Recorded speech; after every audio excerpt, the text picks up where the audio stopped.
I'm not in prison. So why does my lunch look like it? Sophie whispered, clutching her bread as giggles echoed around her.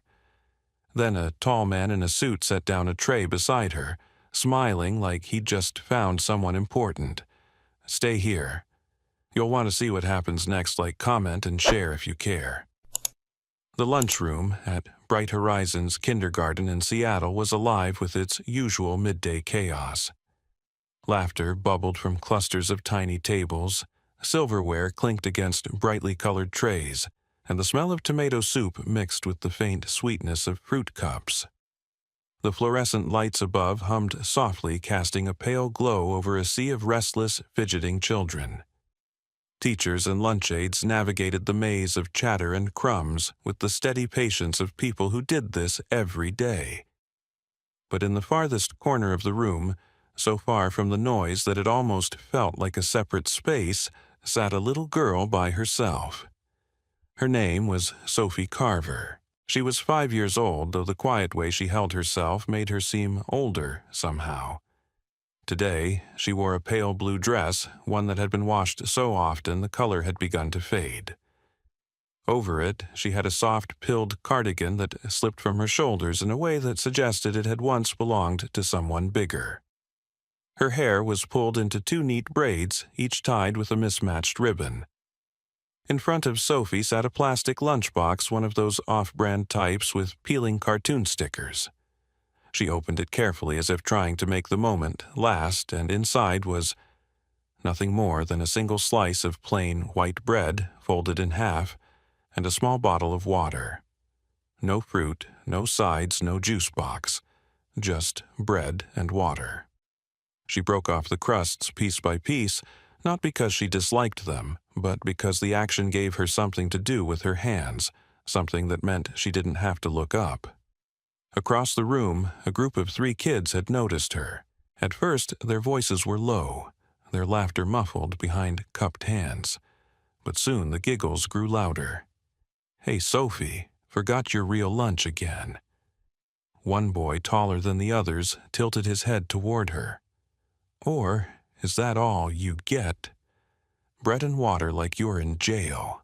The others snickered, one of them pretending to hold an invisible spoon and eat in exaggerated slow motion, making faces as though he were tasting something disgusting. Sophie's cheeks flushed a faint pink, but she didn't respond. She took a sip from her water bottle and kept her eyes on the table. She had learned that answering back only made it worse. To anyone watching it, might have seemed like she was ignoring them. But inside, Sophie felt each laugh like a pinprick. Her mother, Linda Carver, worked 2 jobs, morning shifts at a dry cleaners and evening shifts cleaning offices to keep up with rent on their 1-bedroom apartment. Some weeks, there wasn't enough for much more than the basics. On good days, Sophie's lunchbox might hold an apple slice or a little cheese. On bad days, it was just bread and water. And today was one of those days. The cafeteria aide passed by, offering Sophie a brief, kind smile, but didn't stop. Sophie was used to that, too. She would finish her bread, drink her water, and wait for the noise to die down. That was her routine. But today was not going to follow the routine. At that very moment, a black sedan pulled up outside the school, parking neatly by the curb. The driver stepped out to open the back door, and a man emerged, a tall figure in a navy suit, white shirt crisp against his tanned skin, a silver watch glinting at his wrist. Daniel Whitmore. At 45, Daniel was known across the tech industry as the man who had taken a struggling Seattle software company and turned it into one of the West Coast's fastest-growing firms. His days were usually packed with investor calls, product strategy meetings, and corporate lunches in skyscraper boardrooms. But once in a while, his calendar included a different kind of appointment, like today's visit to Bright Horizons Kindergarten, one of the schools supported by his company's charitable foundation. He wasn't here for a photo op or to cut a ribbon. The visit had been on the books for months, meant to check in on a small library project his foundation had funded. Still, in the back of his mind, Daniel was already tallying the calls he'd have to return once the tour was over. The school director, Mrs. Evelyn Brooks, greeted him at the door. She was warm and professional, clearly proud to showcase the improvements made with the foundation's donation. New bookshelves, bright rugs, a set of reading beanbags in the corner of the library. Daniel nodded at all the right moments, listening politely as Mrs. Brooks guided him down the hall. His mind drifted here and there as it often did during these routine visits. That is until they reached the cafeteria. The sight that met him was the same as in most school lunchrooms, groups of kids eating swapping snacks, waving their hands in animated conversation. But in the far corner, his eyes caught on something that didn't match the rest of the scene. A little girl sat alone. Her shoulders were hunched, her head lowered, over a single slice of bread and a bottle of water. Around her, a few other children whispered and smirked. Daniel's steps slowed. Without even realizing it, he had stopped listening to whatever Mrs. Brooks was saying. There was something about the way the girl picked at her bread, slow, deliberate, as though she needed to make it last, that tugged at him. It was like looking at a snapshot from his own childhood. For a moment, he was back in a different cafeteria decades earlier, wearing second-hand clothes, sitting with a lunch that looked nothing like anyone else's. He remembered the way the other kids noticed, the way it marked him, without a word being said. Mrs. Brooks kept walking, but Daniel stayed rooted for a second longer, eyes fixed on Sophie. Something inside him shifted an instinct, a quiet certainty that he couldn't just keep walking.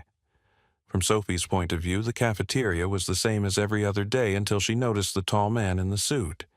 She'd seen grown-ups in suits before, but never in here, never at lunchtime. He was talking to the principal, but for some reason his gaze kept flicking her way. She ducked her head again, hoping he wasn't looking at her because of her bread-and-water lunch. The last thing she wanted was more attention. What she didn't know was that in that moment, Daniel Whitmore had already made up his mind. He wasn't going to leave the cafeteria without doing something. Daniel's footsteps slowed as he reached the serving line. Mrs. Brooks had moved ahead toward the teacher's table, glancing back only once when she realized he wasn't right behind her. "Mr. Whitmore." "Is everything all right?" she asked. He gave her a polite nod, his voice calm. "Yes, just, I'll join you in a moment." She looked a little puzzled, but didn't press further. Daniel turned his attention to the cafeteria trays lined up on the counter. The lunch options today were simple pasta with marinara, a small fruit cup, a carton of milk, and a cookie wrapped in plastic. He picked up a tray and began placing items on it, just like every other child in the room. The lunch aide, a middle-aged man with kind eyes and a name tag reading Tommy Grant, raised his brows. "Don't usually see a man in a suit grabbing school lunch," he said with a small grin. Daniel smiled back. "Thought I'd try something different today." What Daniel didn't say was that the tray wasn't for him, not really. It was his way of sitting at that corner table without making Sophie feel like she was being singled out for her meager meal. He took the tray, walked toward the far corner, and felt the low hum of conversation shift around him. Children glanced up, whispered, nudged each other. Some of the teachers paused mid-step, curious about where he was going. Sophie noticed, too. She froze her fingers, still holding the corner of her bread. Her eyes darted to the group of kids who had been teasing her earlier, as if expecting another round of mockery, this time with an adult's involvement. Instead, Daniel stopped right beside her table. He set his tray down gently so the sound didn't startle her, and crouched a little so his gaze was level with hers. "Hi," he said softly. "Mind if I sit here?" For a moment, Sophie just stared at him, her big brown eyes flicking from his face to his expensive suit and back again. She glanced at the kids nearby who had gone unusually quiet, then back at him. "Okay," she said finally, almost in a whisper. Daniel slid onto the bench, leaving enough space so she wouldn't feel crowded. He unwrapped his fork and took a casual bite of pasta, as though it were the most natural thing in the world to be sitting here. The children, who had been mocking her before, were watching openly now. One boy frowned in confusion. Another's smirk faded into something more like curiosity. Even Tommy from behind the counter kept glancing over as if wondering what was going on. Daniel didn't start with questions about her lunch. He knew too well that asking directly could make a child feel defensive or ashamed. Instead, he began to talk about something completely unrelated. "You know," he said, "when I was about your age, I once brought the wrong thing for lunch. I was in a hurry that morning and just grabbed a can from the pantry without looking." Sophie's eyes flickered toward him, curious, despite herself. "I thought it was soup." Daniel continued, lowering his voice a little as if sharing a secret. "But when I opened it at school, it was dog food." Her hand paused mid-motion. "Dog food?" she repeated, almost incredulous. "Yep," Daniel said with a rueful grin. I think my face looked like this. He made an exaggerated grimace which drew the smallest, shyest giggle from her. Encouraged, he added, "Don't worry, I didn't eat it. But I'll tell you, I never picked a can from the pantry without looking again." That tiny laugh had loosened something in the air between them. Daniel slid his fruit cup a little closer to her side of the table. "Do you like grapes?" She hesitated, eyes darting to him, and then back to the small container. "Sometimes." "Well," he said, pushing it a fraction closer today seems like a good sometimes. Her fingers reached out tentatively, plucking a grape from the cup. She popped it into her mouth, chewing slowly, as if savoring the sweetness. "That's better than dog food," she murmured. Daniel chuckled. "Much better." For a few minutes they talked about simple things. Favorite animals, colors, the swings in the playground. She spoke in short sentences, at first testing the air. But as the minutes passed, her shoulders began to relax, and her eyes met his more often.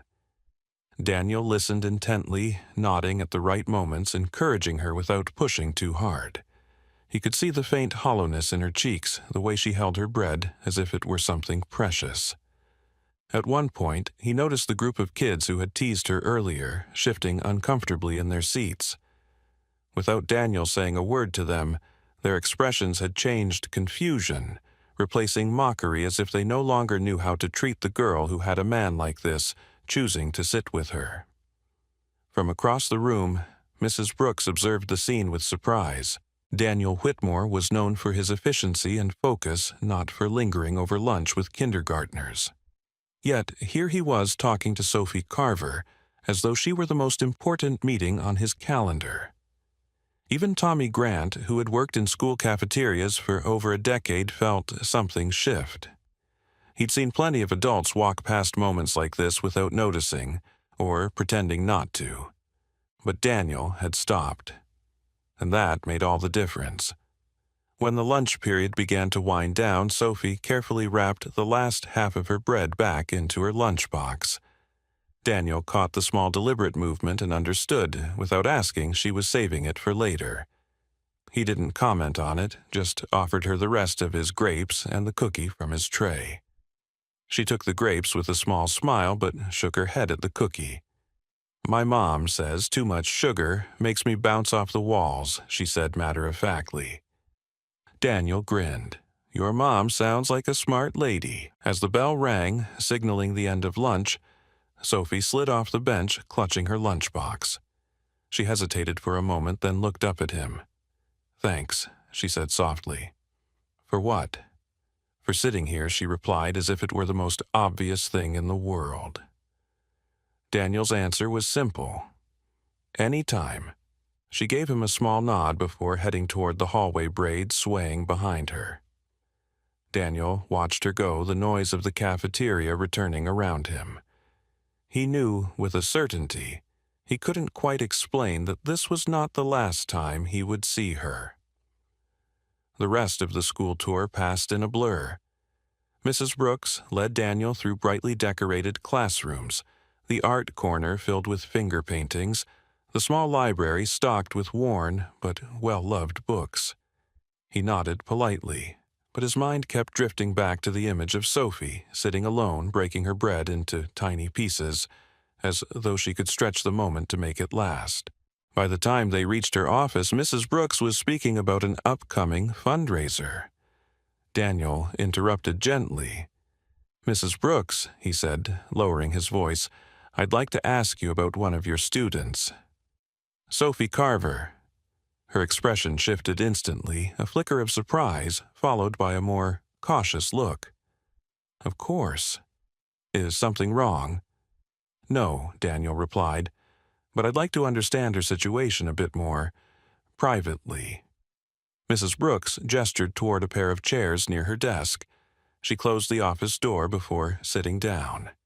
She spoke carefully as though choosing each word. "Sophie's a bright child, well-behaved, kind to her classmates, though she tends to keep to herself. Her mother, Linda, is raising her alone. They live in a small apartment over on Pine Street near the old community center." Daniel recognized the area. It wasn't dangerous, but it was struggling. Rent was high for what little the apartments offered. "Linda works 2 jobs," Mrs. Brooks continued. "She cleans offices at night and works part-time at a grocery store during the day. Even with that, she's barely able to cover rent and utilities. On weeks when money's tight, lunches like the one you saw today aren't unusual." Daniel sat back, absorbing the picture she was painting. His mind flashed to his own childhood, the times his mother had skipped meals so he could eat the embarrassment of pulling out a sandwich so thin it barely held together while other kids had trays full of food. "Does the school have any kind of meal assistance program?" he asked. "We do," Mrs. Brooks said with a sigh. "But the funding's limited, and sometimes the help doesn't reach every child who needs it." "Linda hasn't applied this year. I suspect she doesn't want to feel like a charity case." That made sense. Pride was often the last thing people in difficult situations could still control. Daniel's jaw tightened. "If I wanted to help, could it be done quietly?" Mrs. Brooks looked at him for a long moment, her eyes narrowing slightly, as if trying to measure the sincerity behind his question. "Yes," she said finally, "it can." As they moved on to the final stop of the tour, Daniel was no longer thinking about the foundation's PR photos or corporate donations. His thoughts were fixed on one small girl with a plastic lunchbox, and on the mother working herself to exhaustion to hold their world together. That afternoon, Linda's day was unraveling. At the grocery store, she glanced at the clock, counting the minutes until her shift ended. Sophie had woken up with a mild fever, but Linda couldn't afford to miss work. She'd dropped her off at school with a promise to call if things got worse. Her phone vibrated just as she was stacking a box of canned goods. It was the school nurse. Sophie's fever had climbed. Linda's stomach sank. "I'll be there as soon as I can," she said, already pulling off her apron. The manager wasn't sympathetic. "You've already taken 2 half-days this month, Linda. If you walk out again—" "I know," she said quietly, though her chest burned. She didn't wait to hear the rest. By the time she reached the school, her mind was already racing how to make up the lost hours, whether rent would be late again, whether Sophie's cough was turning into something worse. Daniel saw them as he was leaving. Linda's dark hair was pulled into a messy bun, and she looked pale from fatigue. Sophie leaned against her side, clutching the lunchbox from earlier. He didn't approach them then. It wasn't the moment. But he noted the way Linda's eyes scanned the hallway, the guarded wariness in her posture, as if expecting judgment from every direction. That night, Daniel sat in his apartment overlooking Puget Sound, laptop open. He researched meal support programs, community aid initiatives, and job listings.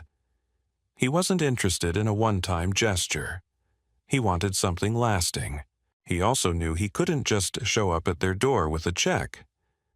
He remembered the way Mrs. Brooks had described Linda's pride, and he respected it. His mind worked like it did in business, identifying the root problem, designing a sustainable solution, and executing without unnecessary attention. 2 days later, he called his head of human resources. "I need a new administrative position created. Full-time steady hours benefits. Skills required organization, attention to detail, basic computer literacy. And I want this sent through a recruiter to someone specific." The recruiter's call to Linda came a week later. She was told the position was part of a new community partnership program. She didn't know that Daniel's name was anywhere in the picture. Meanwhile, Daniel began visiting the school more often. Sometimes he stayed for just 15 minutes watching the kids play. Other times he'd drop off supplies, a box of watercolor paints, stacks of sketch pads, books about animals and far-off places. He always left quickly before Sophie could feel singled out. But one afternoon, as he was stepping back toward his car, he spotted her through the classroom window. She was leaning over a fresh sketchpad, pencil in hand, completely absorbed. Her small smile as she shaded a flower petal was worth every effort. It was Tommy, the cafeteria aide, who caught him lingering one day. "She's a good kid," Tommy said. "Quiet, but there's a spark there. Reminds me of my niece before she came out of her shell." Daniel nodded. "Sometimes it just takes the right person noticing." Tommy gave him a curious look. "And sometimes that person's you, huh?" Daniel didn't answer, but his silence said enough. 3 weeks after their first meeting, Linda walked into her new job's office for the first time. The pay wasn't extravagant, but it was steady, the hours regular. Most importantly, she could be home in the evenings to read to Sophie and help with homework. When Mrs. Brooks mentioned to Daniel that Sophie had been smiling more lately, he didn't take credit. He simply tucked the information away like a quiet victory. Still, he knew food and finances weren't the only challenges. The deeper wound was isolation, the feeling Sophie had that she was somehow separate from everyone else. That was harder to heal, and Daniel sensed it would take more than school supplies and a better paycheck to fix. But for the first time in weeks, he felt they were moving in the right direction. Linda adjusted the sleeves of her new work blouse, smoothing the fabric as she stepped into the office of Whitmore Solutions. The building was higher than she expected. Open windows letting in streams of morning light, potted plants lining the halls. It was nothing like the grocery store's cold fluorescent aisles or the silent echoing offices she used to clean after hours. Her new desk was modest, but hers. A small plant in the corner, a drawer that actually locked a comfortable chair. As she settled in, she thought about the last 3 weeks. Sophie had stopped asking why she was gone so much at night. They'd eaten dinner together every evening. And for the first time in years, she'd been able to buy fresh fruit without calculating how many days it needed to last. She didn't know that the man who had sat beside Sophie in the cafeteria was the one who had made this possible. The lunch table where she used to sit alone now had space for 3 other girls, Lily, Anna, and Mia, who had gradually drifted over after seeing Daniel there that day. It hadn't happened overnight. At first, they'd sat near her, but not next to her testing the waters. Then, Lily had asked about the flowers Sophie was drawing. Anna offered a half of her sandwich in exchange for a picture. By the 3rd week, they were saving her a seat. Sophie still had moments of quietness, but there was laughter now. Real laughter, not the hesitant giggles she'd given Daniel the first day. One Friday afternoon, Daniel arrived with a box so big, Tommy had to help him carry it into the art corner. Inside were stacks of watercolor paints, fresh brushes, colored pencils, and sketchbooks. For the whole class, Daniel said, catching Mrs. Brooks's eye. But when Sophie walked in after recess and saw the supplies, her eyes lit up. She ran her fingers over the smooth cover of a sketch pad like it was treasure. Mrs. Brooks smiled knowingly. Looks like someone's going to be busy this weekend. Sophie nodded, hugging the pad to her chest. The spring sun was warm enough now for outdoor recess, and the playground became a lively battlefield of tag kickball and make-believe adventures. One afternoon, Sophie was swinging with Lily and Anna when 3 boys from another class sauntered over. "Hey, bread and water, girl," one of them jeered, snatching the flower Sophie had tucked behind her ear. Lily started to speak up, but Sophie froze her hands, gripping the swing chains. Before anyone could react, a shadow fell over the group. "Is there a problem here?" Daniel's voice was calm, but there was a weight to it that made the boys shift uncomfortably. They mumbled something about a joke and backed away. Daniel crouched beside Sophie's swing. "You okay?" She nodded, though her cheeks were pink. "You know," he said lightly, "where I grew up, the toughest kids were the ones who could ignore people who didn't matter. Looks to me like you're pretty tough." Her lips twitched into the smallest smile. That incident rippled quietly through the playground. The boys didn't bother her again, and word spread that the man in the suit was looking out for Sophie. Meanwhile, Linda was adjusting to her new role with growing confidence. She was efficient, organized, and naturally good with people. Her manager, unaware of the backstory, praised her attention to detail and reliability. For the first time in a long while, Linda felt like she had control over her life. She could plan for more than just the next week. She could say yes when Sophie asked if they could go to the Saturday book fair instead of making excuses about being too busy. One Saturday, Daniel happened to be at the same book fair. He spotted Sophie in the children's section, crouched over a bin of illustrated animal stories. Linda was beside her, flipping through a cookbook. He approached slowly, not wanting to intrude. Sophie looked up, and her face brightened. "Daniel," she said, standing and holding out a book about the sea turtles. "Did you know they can live for over 100 years? I did," he said with a smile. "But I didn't know someone your age would be teaching me about them." Linda's eyes softened as she watched the exchange. She still didn't know the depth of Daniel's involvement in their lives, but she could see how Sophie trusted him. Over the next few months, Daniel became a familiar presence, not constant, but steady. He'd drop by the school to read to the class, join the occasional art session, or simply share lunch. He never made Sophie the center of attention, but somehow she always ended up beside him. And Sophie changed in small but noticeable ways. She spoke more in class. She raised her hand during story time. She even volunteered to help younger students in the reading corner. Summer brought new rhythms. Linda used some of her extra income to enroll Sophie in a week-long art camp at the community center. On the last day, the camp held a small exhibit for parents and friends. Sophie's table was covered with watercolor flowers, each one more detailed than the last. Daniel walked in just as she was showing Linda a painting of a bright yellow daffodil. Sophie looked up, surprised but pleased. "This one's for you," she told him, holding out the picture. He took it carefully as though it were worth more than any stock certificate or contract. "I'll find the perfect place for it," he said. And he meant it. It wasn't all smooth sailing. There were days Sophie came home. Upset arguments with friends, a poor grade on a spelling quiz, a substitute teacher who didn't know her name.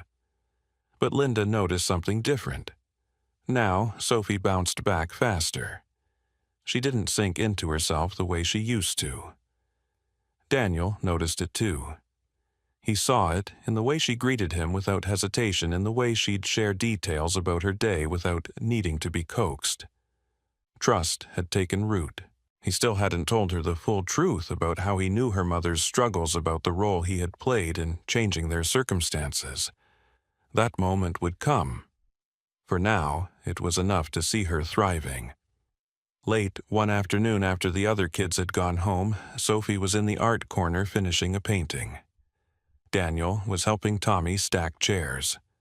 She looked up from her work. "Daniel?" "Yeah." "Why did you sit with me that day? You could have sat anywhere." He thought for a moment, then said simply, "Because I wanted to." She seemed to consider that, then nodded, as if it made perfect sense. "I'm glad you did." That night, as Daniel drove home, Sophie's words echoed in his mind. "I'm glad you did." The journey wasn't over. If anything, it was just beginning. But for the first time, Daniel felt certain that whatever came next, they would face it from the same side of the table. Autumn arrived in Seattle with a hush of golden leaves drifting across the sidewalks, and a crisp breeze that carried the smell of rain. Sophie's kindergarten year was nearly over, and the school was abuzz with preparations for the annual winter performance. It was a big event song, short skits, and an art display for parents and friends. Linda sat at the kitchen table one evening sewing a tiny blue sash onto Sophie's costume for the play. Sophie was practicing her lines in the living room, her voice clear and confident. The transformation in her daughter over the past year was undeniable. For Linda, life had settled into a steadier rhythm than she had ever dared to hope for. She had weekends free. Bills were paid on time. The fridge was stocked with more than just the bare essentials. Still, the lingering question of how such a perfect job opportunity had found her remained in the back of her mind. The day of the performance, the school gym was full of folding chairs and chatter. Parents balanced paper cups of cider as they tried to find the best seats.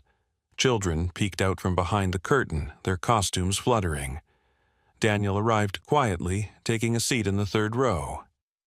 He didn't wave or call out to Sophie. He didn't need to. When her eyes swept the audience, they found him, and she smiled in that quick, private way that belonged to them alone. The performance went smoothly. Songs sung slightly off-key, shy curtsies, and bursts of applause. Sophie's class performed a short scene about sharing and kindness, and when she delivered her lines, her voice was steady and sure. Afterward, parents wandered through the art display. Daniel stopped by Sophie's table, where a new watercolor was propped up. It showed a large tree in full bloom, with a small figure sitting at its base reading. "That's me," Sophie said, pointing to the figure. "Under the big tree in the park. I go there with Mom sometimes now." "It's beautiful," Daniel said. "You've gotten even better." Linda joined them, still holding Sophie's costume in one arm. "I don't think I've properly thanked you," she said. "For what?" Daniel asked, keeping his tone light. "For just being here for Sophie," Linda said slowly. "She talks about you all the time. You've made a difference." Daniel hesitated, the truth pressing at the edges of the moment. He had planned to wait maybe months longer. But something about the warmth of the room, the sight of Sophie's confident smile, told him it was time. "Linda," he began, "there's something I should tell you." They found a quiet corner away from the crowd. Sophie was distracted by her friends, so Daniel spoke directly to Linda. He told her about the day in the cafeteria, how he had noticed Sophie's lunch, how it had stirred memories from his own childhood. He explained that he had spoken to Mrs. Brooks, afterward learned about their situation, and had wanted to help without drawing attention to himself. He told her about the donation to the lunch program, about the job opening at Whitmore Solutions, and the steps he had taken to make sure she was considered. Linda's eyes filled slowly. "You? All this time? It was you?" Daniel nodded. "I didn't want you or Sophie to feel like it was charity. I wanted you to have choices, not obligations." She exhaled, her shoulders shaking slightly. "I don't know what to say." "Just say you'll let me keep being part of her life?" Daniel said softly. Linda wiped at her eyes, a small, grateful smile breaking through. "I think you already are." That evening, after most of the families had left, Sophie spotted Daniel by the snack table. She walked up holding a sandwich from the refreshment spread. "You didn't eat anything," she said. "Here."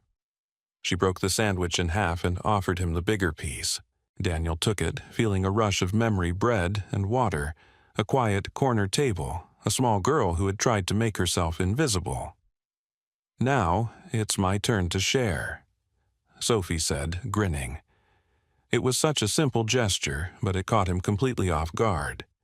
He blinked, swallowing the lump in his throat. "Thank you, Sophie. That means more than you know." Over the next weeks, the truth of Daniel's involvement settled naturally into their lives. There was no sudden shift, no awkwardness. Sophie continued to chatter about her drawings and her friends. Linda adjusted to the idea that someone had chosen to invest in them without expecting anything in return. Winter turned to spring. One Saturday, they decided to visit the big park Sophie had painted. They walked under the cherry blossoms, petals drifting like pink snow. Sophie ran ahead, her laughter ringing across the open space. When she stopped under the largest tree and sat down with a book, Daniel recognized the scene from her painting. He sat beside her, and Linda joined them a moment later. "This is the place," Sophie said simply. Daniel looked at the two of them and felt the weight of the past year. The unexpected turns the quiet decisions the way a single choice had reshaped all of their lives. Months later, they returned to the kindergarten for a small ceremony, honoring the school's volunteers and donors. Mrs. Brooks, standing at the podium, spoke about the lunch program's impact, the art supplies that had inspired so many young students, and the community's role in nurturing every child. She didn't mention Daniel by name per his request, but Linda and Sophie knew. When it was time to leave, Sophie slipped her hand into his without looking up, as if it were the most natural thing in the world. They walked out together into the bright afternoon. The schoolyard looked the same as it had the day they met, but the girl beside him was different now, standing taller, laughing more freely, unafraid to take up space. Daniel had once thought his role was to rescue Sophie from a moment of hardship. But over time he realized it was never about rescue. It was about making space for her to grow, to trust, to believe she belonged. The first step had been sitting beside her with a tray of pasta. The rest had been a slow, deliberate choice to stay. And as they stepped onto the sunlit sidewalk with the season turning fresh and green, Daniel knew that what bound them now wasn't circumstance or obligation. It was chosen family built on kindness, patience, and the simple courage to see someone fully and refuse to look away. In the end, Sophie's journey was not defined by the bread and water lunch that began it all, but by the steady hand of kindness that reached across the cafeteria table. Daniel's quiet choice to sit beside her grew into a bond that reshaped both of their lives. What started as a single moment of compassion became years of trust, opportunity, and shared joy. Sophie learned she was worthy of being seen, and Daniel discovered that real change comes not from dramatic rescue, but from consistent, genuine presence. The lesson here is simple, yet profound. Small acts, when done with sincerity, can create ripples that transform lives. You don't have to be a millionaire CEO to make an impact. You only have to be willing to notice, to care, and to act. In today's fast-paced, distracted world, the most powerful gift you can give someone is your time and attention. So ask yourself who in your life might be waiting for you to take that seat beside them. If this story touched your heart, consider subscribing to our channel. Your support gives us the motivation to keep bringing you more inspiring stories that remind us all of the power of empathy and human connection.